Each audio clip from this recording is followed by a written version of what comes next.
Good morning. Did I turn that on? Can you hear me okay? Can you see me? Yes. I'm sort of seeing you, I think. Anyway, I'm going to try not to look too weird and make all kinds of head gestures, but I'm so honored to be here. Thank you for all the powers that be to allow this to happen. And I'm so grateful to hear about, to talk about A Course in Miracles. And I could talk for hours about this, but we have 25 minutes.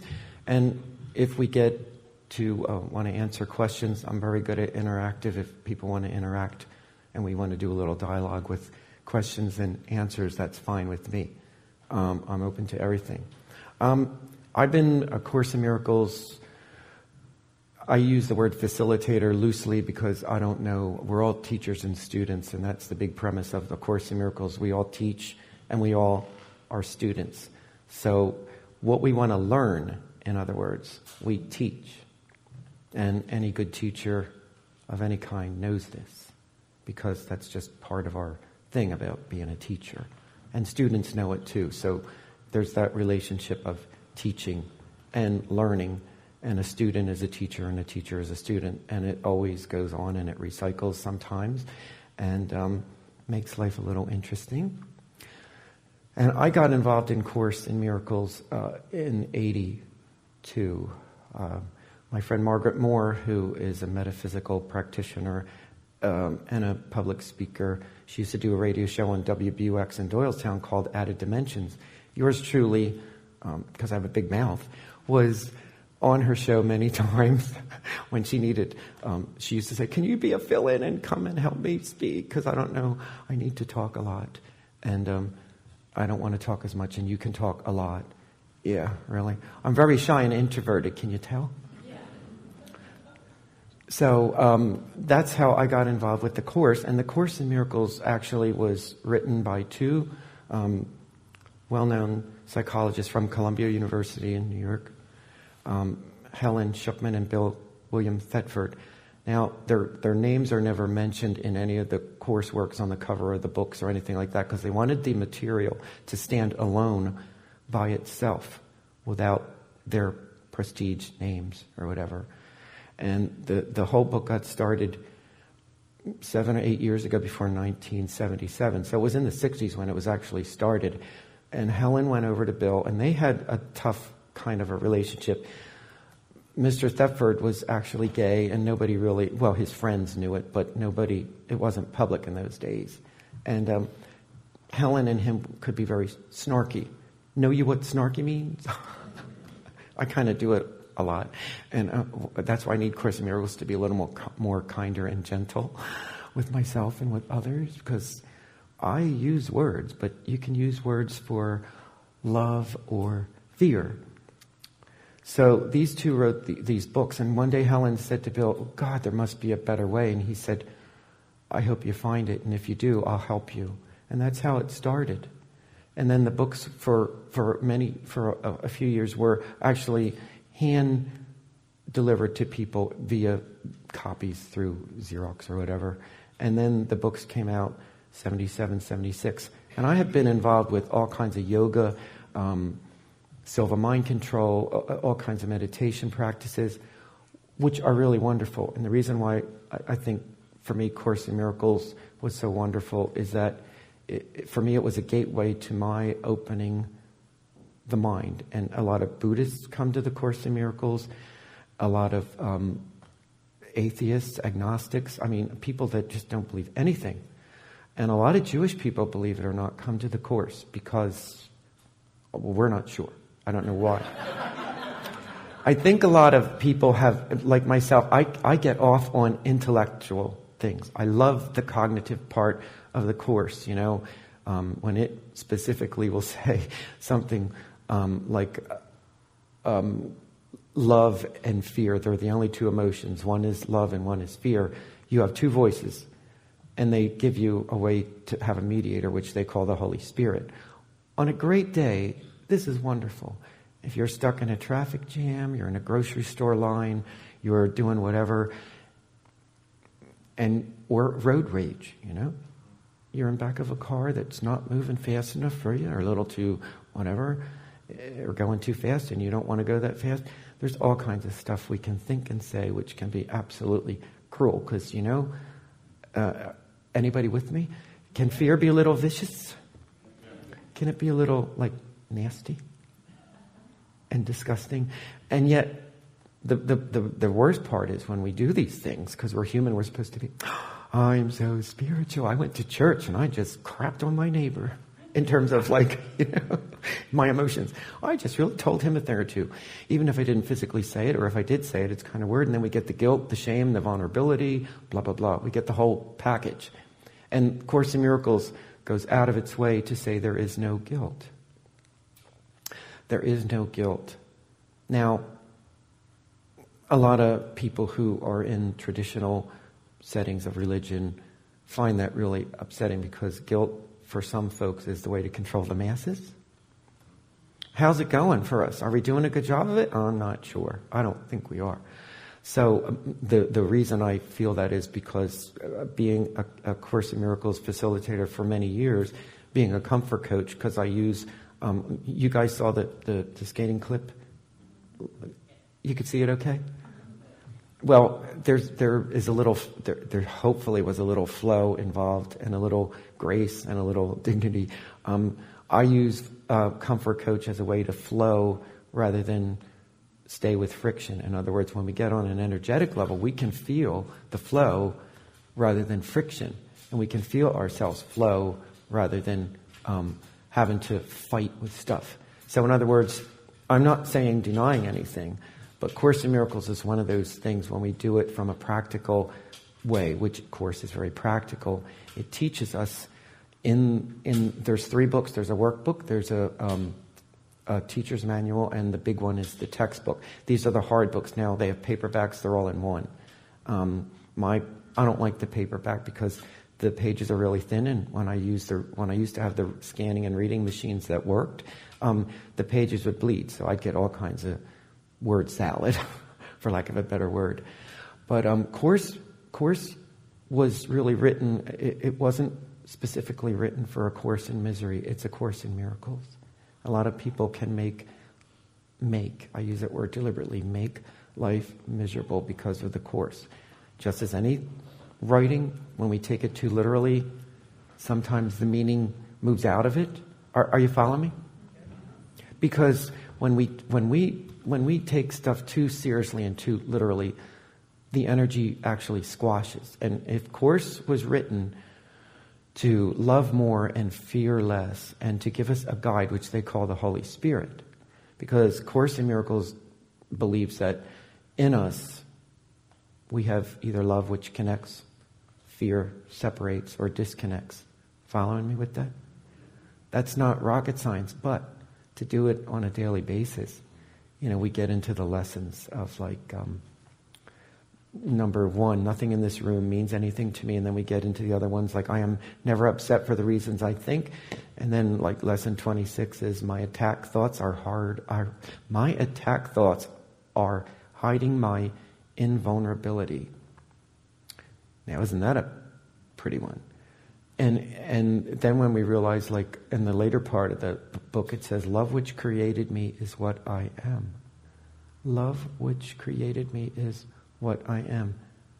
Now, when we think about that, we start to let it in. That doesn't feel too shabby, does it? You think?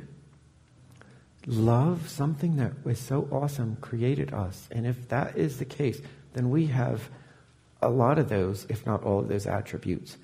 And how do we have the guts to do it? By being willing to work with our perception, how we see life. Because projection on our movie screens in our minds creates our perception of the world. And that's what the Course is really heavily based on. They believe that knowledge has no resistance. Knowledge would be like ever-flowing water, if you will, or ice when I'm on it, And ice is really funny because, everybody who reads Course in Miracles says, oh, I'm going to have a miracle. I'm going to walk on water. Well, guess what? I walk on water. It's frozen. So I can do that in a little bit and kind of use it as a fun thing to do. And Course in Miracles, the Holy Spirit, we can use that to help with our perception issues, especially when we're having a real snarky day and we don't know what to do with it. We can ask that guidance system that's already within us, says Course, that can help us shift our perception. Because that's what Course in Miracles really means by a miracle, is a shift or a change in perception. How we see or feel our world is so incredible, and it's so meaningful once we get to know we see, I feel, I see, sort of, but you know what I mean. I see in other ways, but we all do. See, that's the whole miracle of life. When we start clicking in and tuning into connection rather than chaos. When we start using fear instead of leaving ourselves in our own little prison cells of fear, we can actually get out through a guide and use the light that's in us, says Course, or says any of our religions, says our 7 principles that we use as you use. How we get through it and how we cope. None of these skills matter so much if we don't feel the meaning of them. Once we feel something that has meaning for us, we move. Are you following me? We move. You bored yet? It's kind of a fun thing, actually, because we can do all kinds of things in our lives once our perceptions start to shift, change, whatever you want to call it, and the more we get into lighter, kinder ways of perceiving or projecting ourselves and perceiving, that's the way we're going to start living. And everybody we touch, especially our community. I mean, it's so funny because Chris and I, he walked over and he said we have the same color jacket almost. And then Avi plays Somewhere Over the Rainbow, which was Wayne's favorite song. And that meant so much to me that Avi played that this morning, because the last song Wayne ever played on the piano before he got too sick to play was Somewhere Over the Rainbow. It was the day of the morning of his second surgery. So, life comes with meaning. I'm not sure anymore if there's anything, but I think I feel synchronicity. I feel connection. I live by it. I can't even say I believe it. Part of me, and this is going to sound hopefully not too arrogant, part of me knows, without a doubt, that something, love, exists. And I'm not saying I have no snarky days, because I have plenty of them. And all my friends know it. I mean, Chris, Priscilla's not here, but she could tell you stories beyond stories of my snarkiness. I mean, CJ knows. A couple others knows. But we're all in the same boat together, which makes it more meaningful as we come together week after week, when we do our projects, when we do our Sunday services together, when we do whatever we do together. We are a unity and a community that thrives. Even though we may be small in numbers, we're strong in strength. And that is really important. And that's what any of these books, Course in Miracles, or any of the things, Science of Mind, Unity, and whatever, gives to us. It gives us a place that we can really work from and tune into, if you will, a way of life that maybe on the outside it doesn't look like anything has changed. But as Ram Dass so eloquently put it one time in his book, Be Here Now, I think it's got the big ice cream cone on the... Anybody remember reading that book in the 60s? He was on stuff. But he really had good stuff to say. He would say, the world is as you see it. And I would be snarky to say, well, the world is as you feel it as well. And so if anybody has any questions, feel free to ask. Because do we have a little time yet?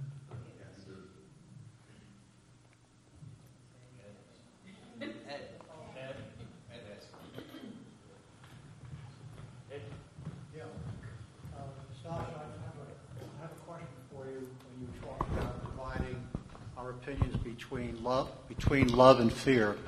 And I'm wondering, isn't it possible to be somewhere in between without being part of love and fear? Well, whatever. Or as an observer. Sorry. Yeah, we're going to have the feedback from that. Do you want me to turn this? Whatever floats your boat. Course would say, well, like we'll use the Holy Spirit to help you work that one through, and then it'll teach you how to perceive, love and fear. Kind of, when we see did anybody see the rain yesterday? When did it rain? Yesterday? Was it the other day, Friday? Yeah.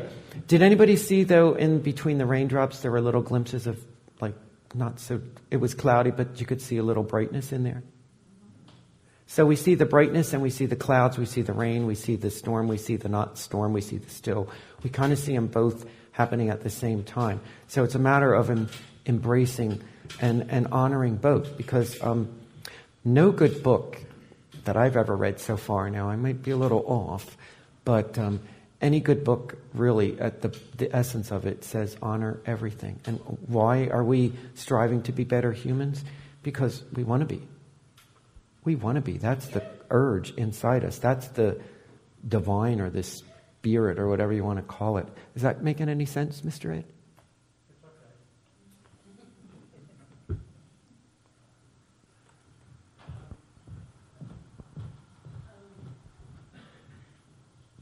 Hi, it's Kathy. I don't know if you remember me. Yes. Hi. You do? Okay. I just wondered, when you're in the snarky place, right? You're talking about projection and you're talking about perception. How do you change the snarkiness? Because I know when I'm in that mood, it's really hard to move out of it. So just is there a mechanism? What do you do? If you're a Course in Miracles if you're an avid Course student like me, you say, "Oh, Holy Spirit, I want a little willingness. Could you teach me?"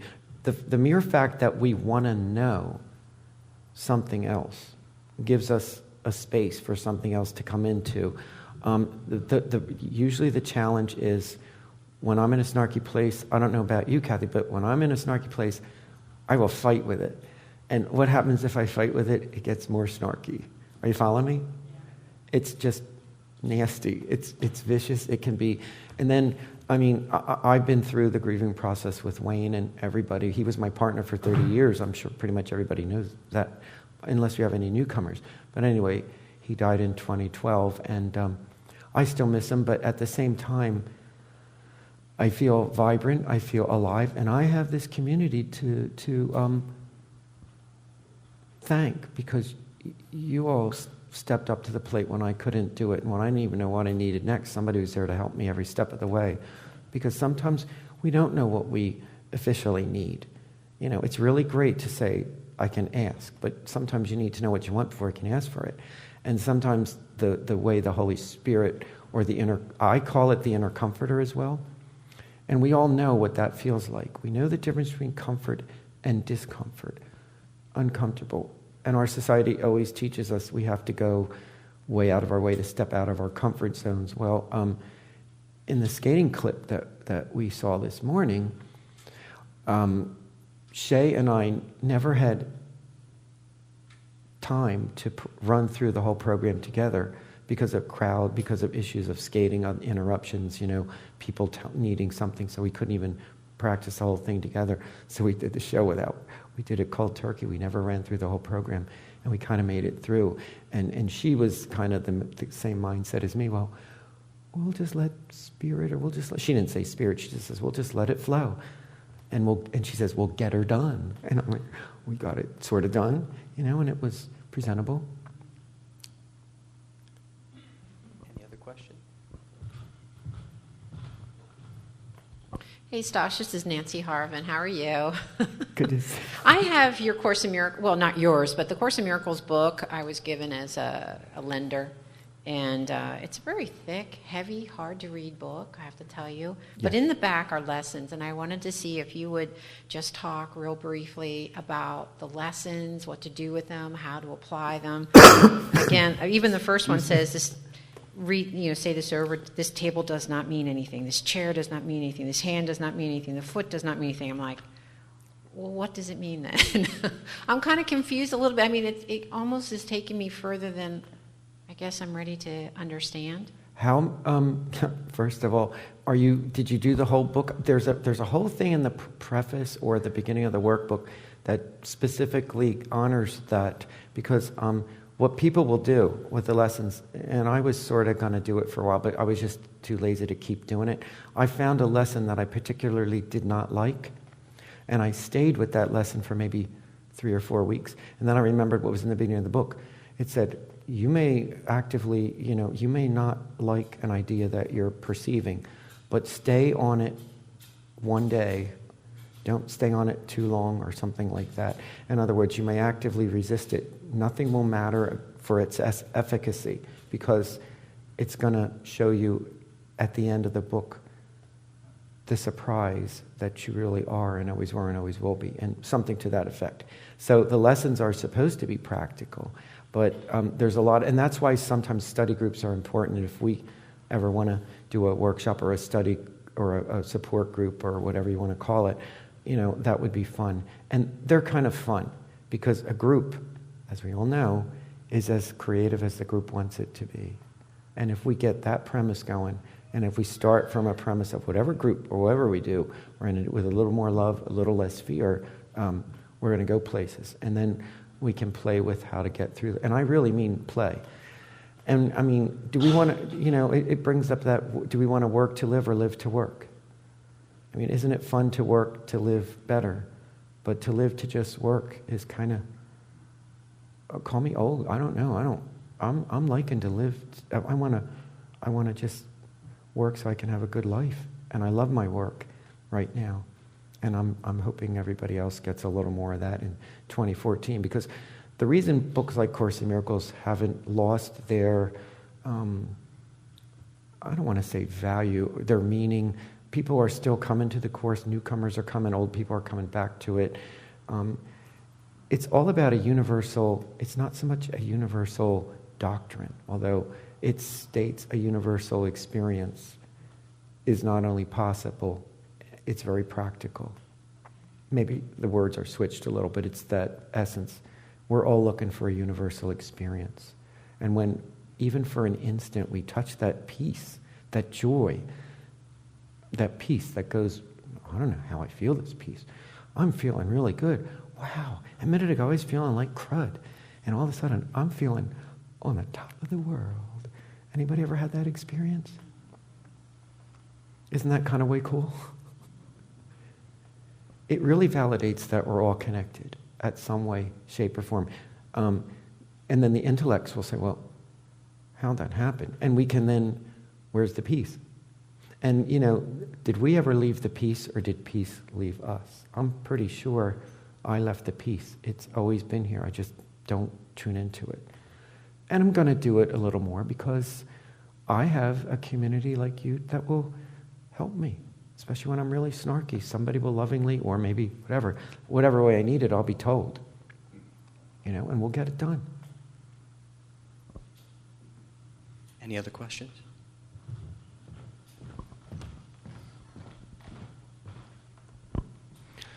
Stas, you mentioned that the Course teaches that there's no such thing as guilt, and I think it also teaches that there's no such thing as sin. Can you just touch on that and how we can, choose again? Course defines as sin is lack of love. And that would be a mistake, that as soon as we find the voice for love and feel the voice for love, we can do it. Because remember, Course is written in a Christian statement, and the thing about no sin, we miss the mark. Like the arrow and the archer thing, you go shoot the bullseye and you don't get the bullseye. So what do? You try again. Sooner or later you get bullseye. And it's funny, because I used to play darts, and I was at a bar. Oh, shameful. And I went, and we were having some stuff, and the people behind the bar were like, oh, he's not going to really hit the board. Well, of course, the first few times I missed. Well, those guys kept running back because they didn't want to get in with the darts.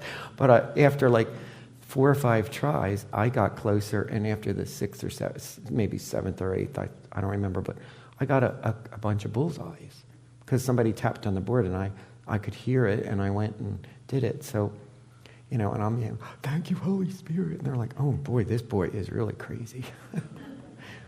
But when you live, and sometimes I can get away with things a lot more than other people, because not that I can't see, but I can use that can't see to feel more and to love more, and to use the can't see and the blindness as a real blessing to allow life to, work the change of perception and miracles in me.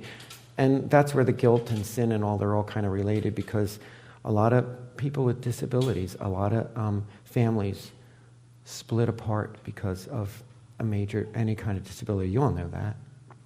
In my blind school, there were, when I was a kid, 80% or more of my classmates had divorced parents even then, because of it was real hard to deal with. And you know what? It was the guilt, the shame, how to deal with this. How did we cause a child to be this way? When none of that is true. And if Course in Miracles were answer a question like that, I would say, well, every opportunity is an opportunity to heal. And I'm like, oh, right. On a snarky day, how's that one working for us? It's going to be really special. But when we get a little quiet time and we think, well, you know what? Could my blindness be a teacher? Yeah. Could anybody else's disability be a teacher? Yeah. Could my not using my hip right be a teacher? Yeah. It all is in the way we see it, and it doesn't mean we dismiss it. We kind of honor it, and it's almost like we're in this place where we love more the unlovable. Because if we can do that as human beings, we're going to stop war someday. Because how can a world that's round take sides? Really?